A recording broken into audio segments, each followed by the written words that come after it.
ভগবান শ্রীকৃষ্ণের রূপ বর্ণনা করছেন কে? শ্রীমতী রাধারানী। কোথায় না অট্টালিকার ওপরে সকল ললিতা, বিশাখা, চম্পক, লতিকা, ইন্দুলেখা, তঙ্গুবিদ্যা, শ্রীদেবী, রঙ্গদেবী সবার মধ্যে রাধারানী বসে আজ কৃষ্ণ কথা আলাপন করছে, কৃষ্ণের রূপ বর্ণনা করছে। বলে কোন রূপ না যে রূপ বৈকাল বেলায় প্রাণ গোবিন্দই আমার সকল সখাগণকে নিয়ে যখন গৃহে প্রবেশ করছে, গৃহের দিকে গমন করছে, গোচারণ থেকে গৃহে, ঠিক সেই সময় শ্রীমতী রাধারানী আমার গোবিন্দকে দর্শন করবার লাগি অট্টালিকার উপরে, যাকে বলা হয় দোতলার উপরে, গবাক্ষ অর্থাৎ জানলার ধারে অপেক্ষা করেছিলেন কখন আমার গোবিন্দ এই পথ ধরে আসে, একবার হলেও আমি গোবিন্দকে দর্শন করব। এই দর্শন গোবিন্দ চলে গেলেন, কিভাবে দর্শন করলেন, তার কি অবস্থা ছিল রাধারানী বর্ণনা করছেন। কেমন করে রাধারানী বলতে লাগলেন, ওরে সই কি বলবো আমার মনের দুঃখের কথা, নাহি দিল কোটি আঁখি সবে দিল দুই, সবে দিল দুই, তাহাতে পলক দিল আমি কি দেখিব মন,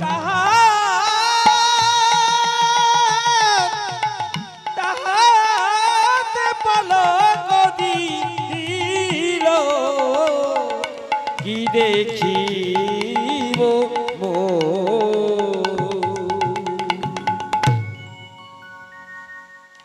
রাধারানী শাস্ত্রে বললে, পদকর্তা বলছে নাহি দিল কোটি আঁখি সবে দিল দুই, মানে রাধারানী বিধাতাকে বলছে, প্রভু হে বিধাতা, তুমি যে কেন আমাকে দুটো নয়ন দিলে, কেন আমাকে কোটি আঁখি মানে কোটি নয়ন দিলে না? এক নয়নে কি আর গোবিন্দের পূর্ণ দর্শন হয় গো? এই জড় জগতের নয়নে দিয়ে যদি গোবিন্দকে দেখা যেত, ভগবানকে দেখা যেত, তাহলে অনেকেই দেখতে পেত।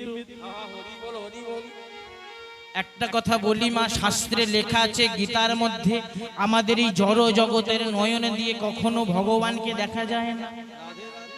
ভগবান যদি আজ এই গুরুদেবের মন্দিরে সম্মুখে যদি বসেও থাকে, আমরা দেখতে পাবো না। কেন না ভগবানকে দর্শন করবার জন্য আলাদা করে একটা নয়ন দিয়েছে, সেই নয়নটা হচ্ছে দিব্য নয়ন বা সুপ্ত নয়ন। শ্রীমদ্ ভাগবত গীতায় উল্লেখ আছে, এই নয়নে দিয়েছিল কাকে? কুরুক্ষেত্রের যুদ্ধ শুরু হওয়ার আগে ভক্ত অর্জুনকে। অর্জুনকে এই নয়নে দিয়েছিল বলেই ভগবানের সেই বিশ্বরূপ দর্শন করেছিল। তাই তো রাধারানী বলছে, বিধাতাকে বড় বলতে ইচ্ছা করে, হে বিধাতা, দুটো নয়ন দিলে তো দিলে, কেন যে তুমি আবার এই দুটো পলক দিলে? পলক মানে চোখের পাতাটা। দেখবেন এই দূরে যদি কেউ বসে থাকে, হঠাৎ আমার যদি ইচ্ছা করে যে তাকে আমি দেখতে চাই, ভালো করেছে কে, চেনার চেষ্টা করি, দেখবেন ভালো করে দেখি, যতবার দেখার চেষ্টা করি ততবার যেন চোখের পাতাটা বারবার পড়ে। তাহলে বারবার যদি চোখের পাতাটা বারবার পড়ে, তাকে আমি ভালো করে দেখতে পাবো কি? এইখান থেকে যদি হেঁটে তাড়াতাড়ি করে চলে যায় আর আমি যদি দেখতেও পাবো না, কিন্তু মুহূর্তের মধ্যে হেঁটে চলে গেল, কি পড়েছিল, কি ভাবেছিল দেখতে পারবো। তাই বিধাতাকে বলছে, কেন তুমি আমাকে মিনের নয়নে দিলে না? কেন মিনের নয়ন দিলে না? মিনের নয়ন, মিন মানে মাছ, মাছের কিন্তু আবার কোনো চোখের পাতা আছে কি? বেঁচে থাকলেও চোখ খোলা, মরে গেলেও দেখবেন বাজারে দেখবেন সব সময় যেন মনে হয় আপনাকেই দেখছে, ওরে বাবা তুই আমাকেই নিয়ে যা।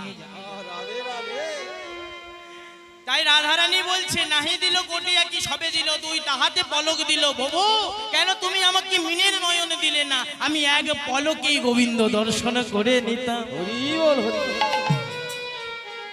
জানিস কি আজকে কি ঘটনা ঘটেছে? বলে কি, গোবিন্দ যখন এই পথ ধরে হেঁটে যায়, আমি কি দর্শন করলাম? অরুণিত নয়নে চরিত মনে মঞ্জির, অরুণিত নয়নে রণিত মনি মঞ্জির, অরুণিত নয়নিত রণিত মঞ্জির, অরুণিত চরণে রণিত মনি মঞ্জির, তবিতম টনিত মঞ্জির, আধো আধো পদ চল নিরসা, আরে আধো আধো আধো পদ চলো নিরথা আধো আধো পদ চলো নিরসন আরে আধো আধো পদ চলো নিরথা আধো আধো পদ চলো নিরসন আধো আধো পদ চলো নিরথা আধো সখীরা বলছে হ্যাঁ রে, একটু ভেঙে বল, বোঝা যাচ্ছে না। রাধারানী বলছে অরুণিত চরণে রণিত মণি মঞ্জির।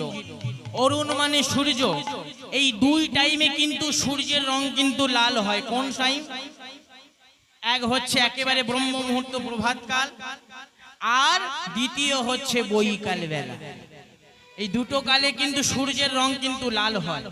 যখন উদিত হয়েছে ভগবানে যাচ্ছে, আচ্ছা বলুন তো, আপনি উপরে দাঁড়িয়ে আছেন, রাস্তা দিয়ে যদি কেউ হেঁটে যায় সর্বপ্রথমে আগে নয়নটা কোন দিকে যাবে? কারণ আপনি তো তার বদন দেখতে পাবেন না, উপর দিয়ে দেখছেন, তাহলে সর্বপ্রথম আপনার নয়নে যাবে চরণে। রাধারানী দেখছে, আমি যখন দেখলাম গোবিন্দের সর্বপ্রথমে চরণে গিয়ে দেখি ওই অরুণ অর্থাৎ সূর্যের আলোটা সোজা গিয়ে পড়েছে আমার গোবিন্দের চরণে।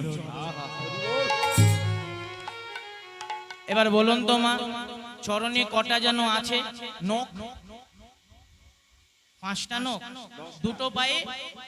বাহ, তাহলে অরুণের যেই জ্যোতি আমার ভগবানের চরণের এই এক একটা নখে পড়েছে, দূর থেকে বাবা ওই মণি মাণিক্যের মতন ঝলমল ঝলমল করছে। তাই রণিত মণি মঞ্জির এমন ভাবে যাচ্ছে। আর তার চলনটা কেমন? আধো আধো পদ।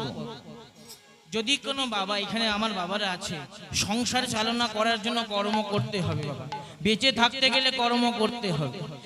এইবার বলুন তো, সারাটা দিন খেটে পরিশ্রম করে যখন গৃহের দিকে এবার ফেরে, বাড়ির দিকে ফেরে, দেখবেন তার চলনটা, তার যাওয়াটা কিন্তু বাবা সুস্থ হয় না, যেন সর্বহারা হয়ে পরিশ্রম করে ধীরে ধীরে যাচ্ছে। কেন? আর সেই শরীরে বল নেই চলার মতো। হ্যাঁ, যেমন চাষি ভাইয়া যখন সারাটা মাঠে যখন চাষ করে বেড়ায়, বিকাল বেলায় যখন কাঁধে নাঙলটা নিয়ে যাচ্ছে বা কোদালটা নিয়ে এবার ঘরের দিকে যাচ্ছে, দেখবেন আস্তে আস্তে, মানে আর সেই বল নেই দেহের মধ্যে, অনেক খাটাখাটনি পরিশ্রম হয়েছে।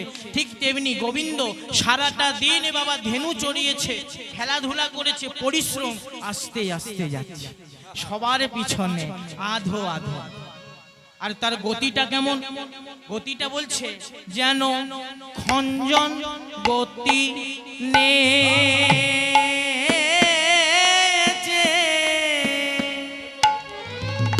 আরে নেচে যায় গো হয় আমার প্রাণ গো মিন্দ, খঞ্জন গতি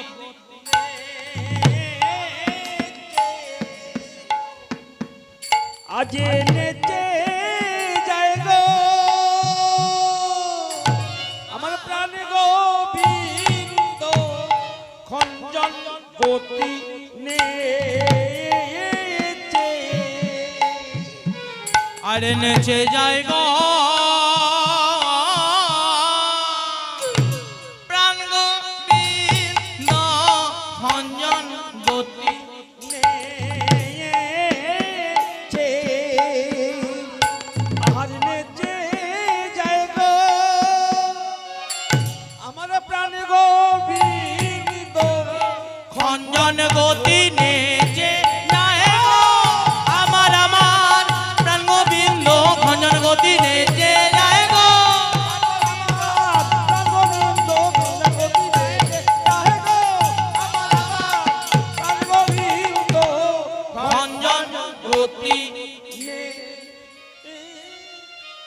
একটা ছোট্ট করে বাবা, যেহেতু পদাবলী কীর্তন অষ্টকালীন কীর্তন রূপলীলার মধ্যে পড়ছে, একটা ছোট্ট করে পদ করতে নিয়ম আছে। তা বলছে খঞ্জন গতি নেচে। খঞ্জন পাক বলে একটা পাখি আছে মা, আপনাদেরকে বুঝিয়ে দিই। যারা দেখবেন টিভি দেখে, ডিসকভারি চ্যানেল অনেকে দেখেন তো, জন্তু, ওখানে পশু পাখি সবাইকে দেখায়। আচ্ছা, সেখানে দেখবেন মরুভূমি, রাজস্থানের মরুভূমিতে বা বিশেষভাবে দেখা যায় উট পাখি বলে একটা বড় বড়, তাদের পা, গলাটা অনেক বড়, দেখতে বাবা সর্বাঙ্গ বাবা পালক দিয়ে ঢাকা, ছোট ছোট ডানা, হেঁটে গেলে যেন দেখে মনে হয় এইভাবে নাচতে নাচতে যাচ্ছে।